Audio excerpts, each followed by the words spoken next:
semera rero yuko ubuzima ariko atihabwa kandi Imana igira iti umwe wese nzomucuza amaraso ya mwene wabo, amaraso y'umuntu sinzobura kuyahora. Yuko ibyo byose biza bityoza agateka k'umuntu nk'abangara na kwiki n'izindi nyobwa zisambura ingo zibuza ubuzima. Semerera kuko hafi ngiye kuraba abakirisu nsanga wakorokeye mu ruzi kubera bangara yanyoye baciye bamuhamba aho impande y'icyo kiraro.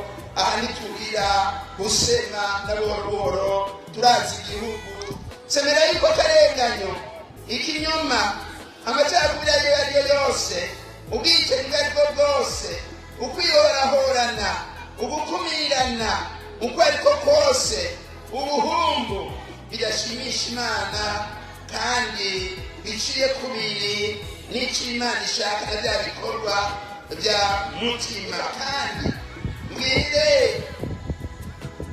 gito cyaje kizima cya Murundi geze cyumvire ibaza nibenga ngaha umuntu akubura mw'ibarabara yohembwa imiliyoni 5 ku kwezi, hanyuma nk'umukuru w'igihugu agahembwa ibihumbi 50. Ninde yokwirukira umukuru w'igihugu? Haleluya, haleluya.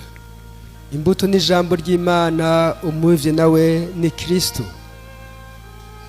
Umwemera wese azoramba myaka yose. Kubohorwa umunsi w'urukiza. Uwo mwaka w'urukiza wamurimwo gukomeza umuvukano. Aricyo gituma Yubile Mbanyerungu itegerezwa kubibutsa ico gukomeza umuvukano, kwitaho abagowe. Mu ndinganizo hategerezwa kuba koko ibyo gufasha abatishoboye, abo bigora mu bitaro cyangwa ahandi,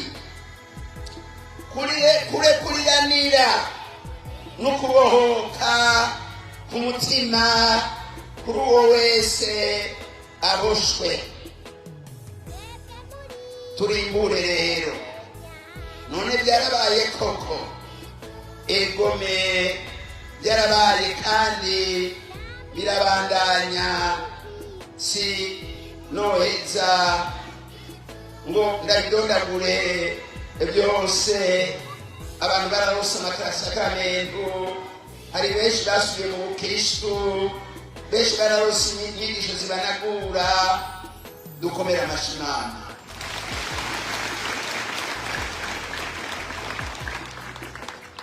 Iryo jambo rero ryateragiwe mu Rumonge rirabandanya riteragirwa n'uyu munsi, rirateragirwa kandi mwumvise ko ryamye ibyamwa byinshi.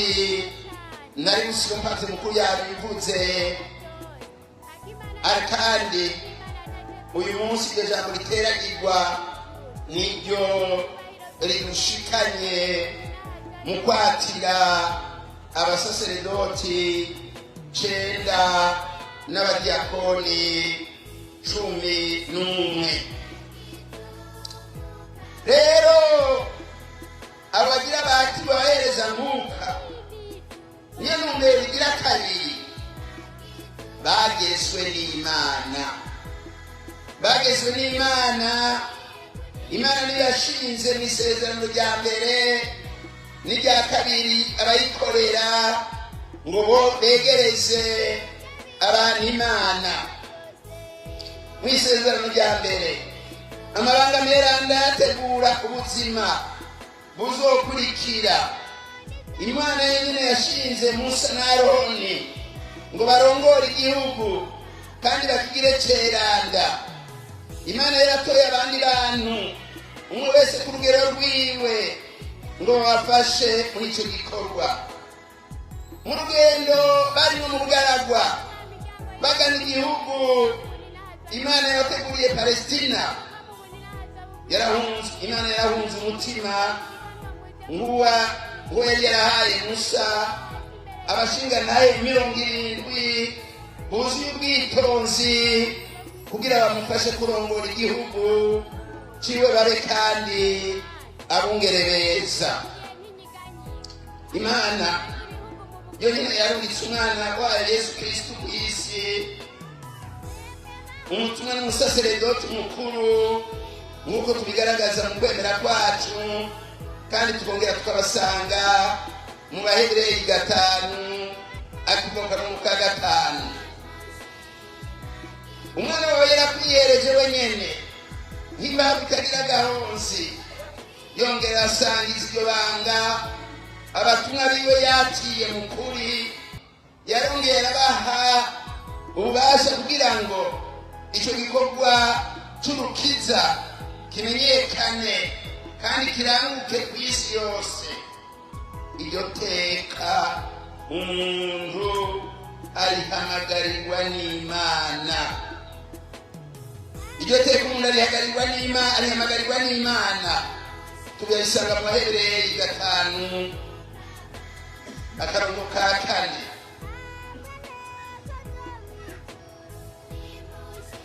Niteka rero mudategerezwa kwajanjwako na buhoro.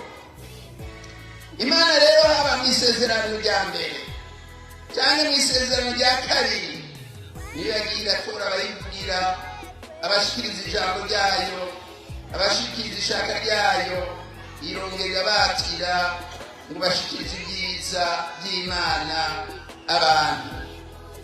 Intumbero ya gatatu muti none baraheza bakatirirwa iki? Mu isezerano rya mbere hasigwa abasaseredoti, abami n'abahanuzi bose ngo bakorere Imana, banonoke mu gukorera iyo Mana. Abasaseredoti barabahereza nguka bashingwa kubera mu ngoro abantu, bagahereza amashikana n'ingorore ku bicumuro byabo. Abaheburayo 5 akarongo ka 1. Abandi barasigwa ngo bayobore neza igihugu c'Imana, baba bungere beza, baragiriye Imana, bataragiriye inyungu zabo. Abahanuzi barasigwa ngo bavugire Imana banonotse kandi badatinya, basemerera mu gihugu ibitagenda neza, kandi mu isezerano ry'Imana n'Abanyisirayeli ryubahwe.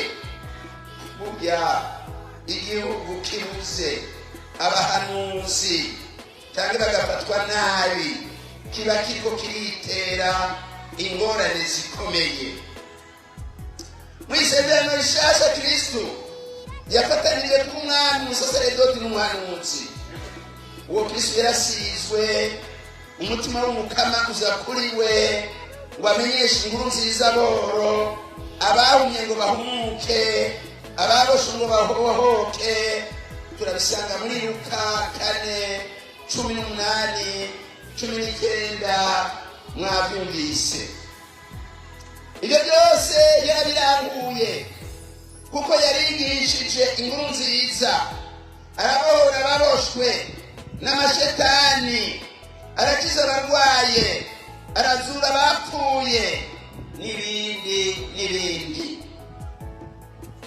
Abasaseredoti bo mu isezerano rya kabiri bakirirwa rero kwigisha ijambo ry'Imana no kuba abahanuzi, gutagafuza igihugu c'Imana, bakakigaburira amasakaramentu y'ubuzima, kuyobora igihugu c'Imana, bakiyoboza ijambo n'ingingo byamuka ku Mana. Nibwo butumwa bwabo ntabanuka, nibwo butumwa bwabo kandi ndaharirwako.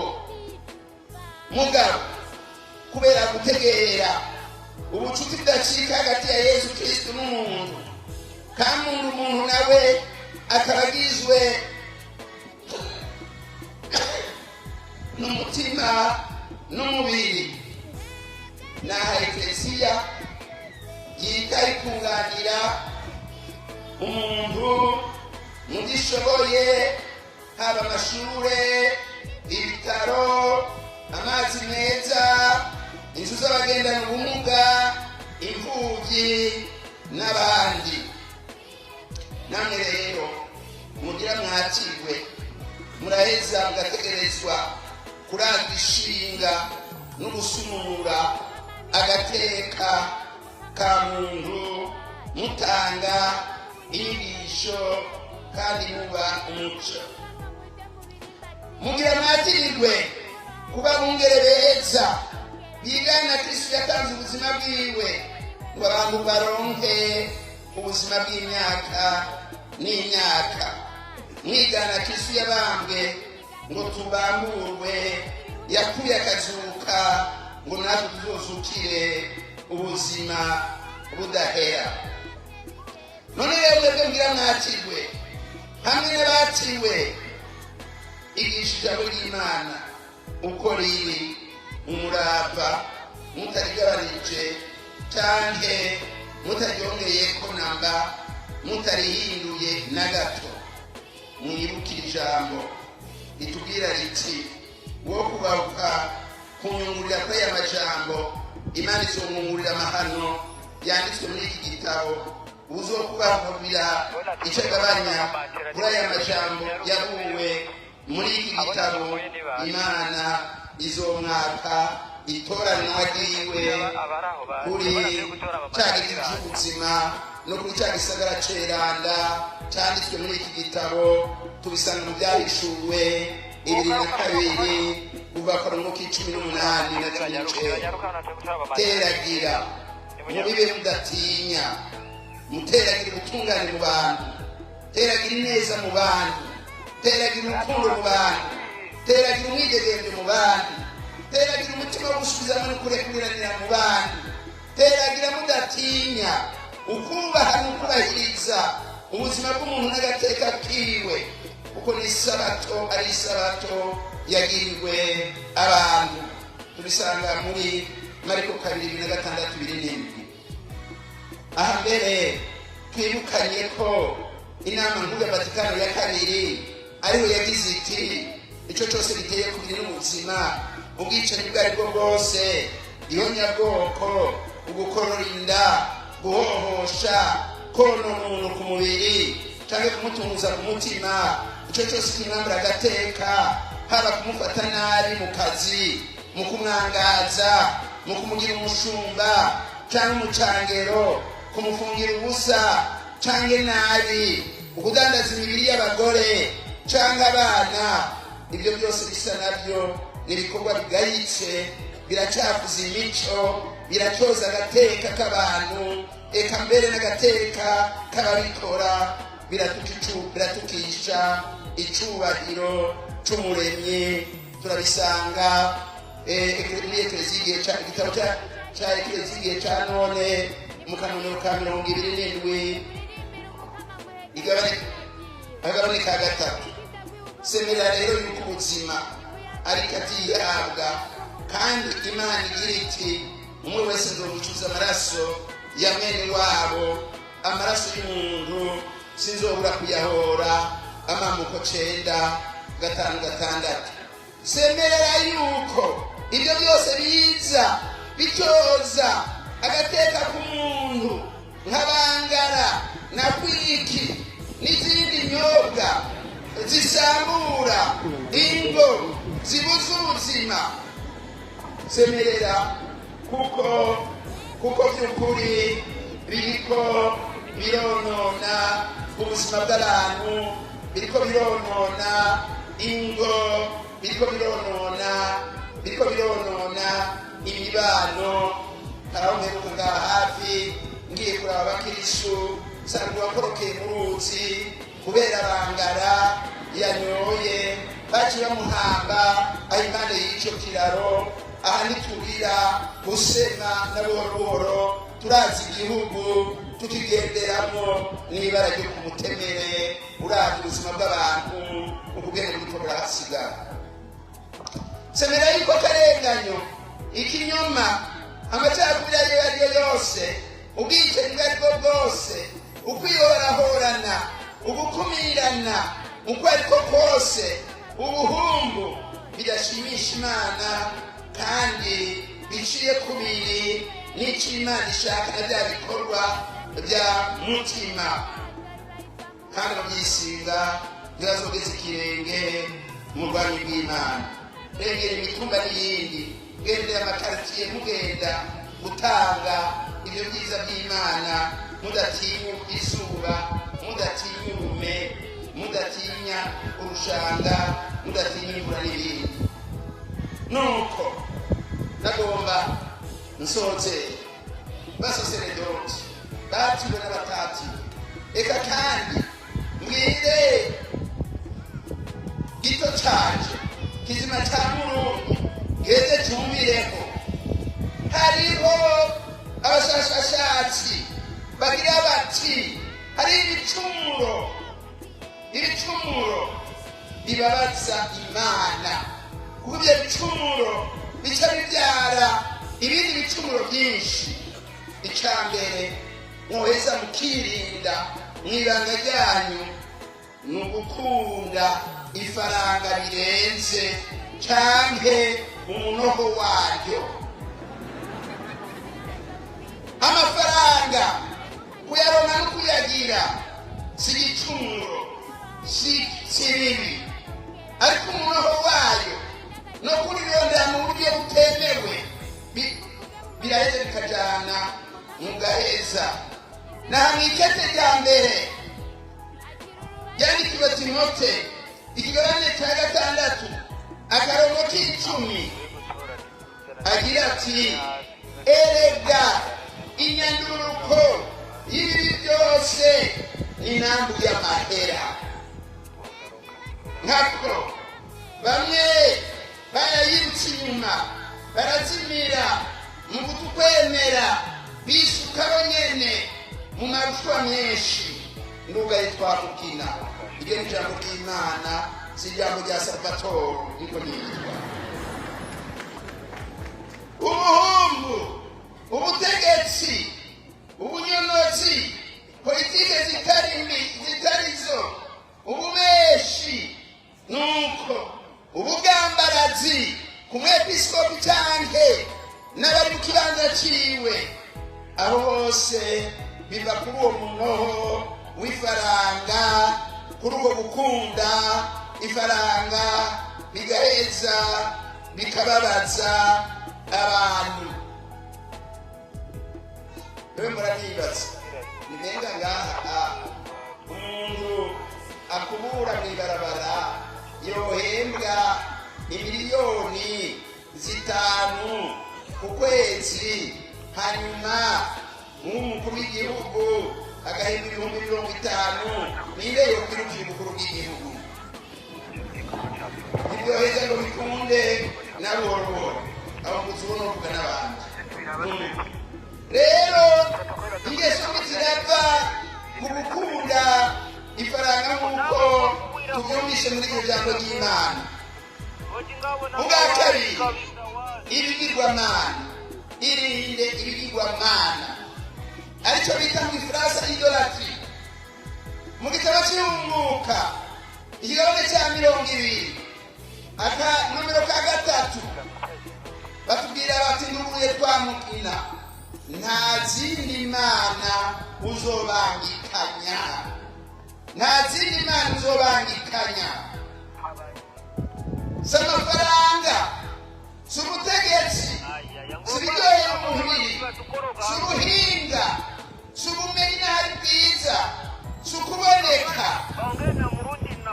Imwoheza ngo muzirangikanye na ya mana yanyu mwemeye gukorera, nibe ari isi imbere igihe cyose. Ubwa gatatu, ubwishime, ubwibone, ariko orgueil, aho umuntu mu byo arimwo atemera guhanuza. Sinkeneye n'umwe ampanura, ndabishoboye byose. Emera guhanurwa, n'abakuru banyu, muhanurwe n'ijambo ry'Imana, muhanurwe n'abandi, kuko ubwenge bw'umwe n'isaho itobotse, ubugirigiri bugira babiri, ubugirigiri bugira babiri. Niyo mwarwanya ico gicumuro, n'ibindi muzoshobora kubirwanya bikunde, kuko ibi biraheza bikabyara ibindi bitavugwa. Umira kwibanga, Imana izoheza ibahe impera, kandi mutange akarorero keza. Imana izoheza ibahe impera, mwunguruze igihugu c'Imana gitereke imbere, tugira amahoro ya Kristo.